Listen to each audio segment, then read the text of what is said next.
Cocktail இருக்கு, அப்புறம் ரோஜா இருக்கு.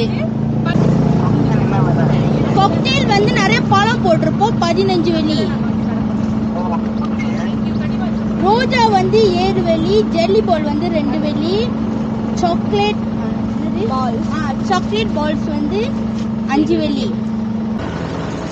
ஜெல்லி பாலும் சாக்லேட் பாலும் தானே வேணும்?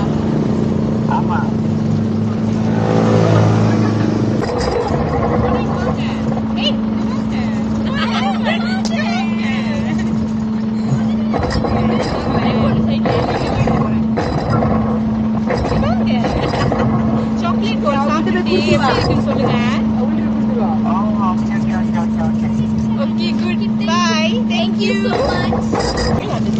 நாங்க இங்க வைக்கிறோம், அந்த காசு எடுத்துக்கிறோம் 10 வெள்ளி. என்னங்க சேஞ்ச் கொடுக்குறோம்? 7 ringgit. Thank you. Bye.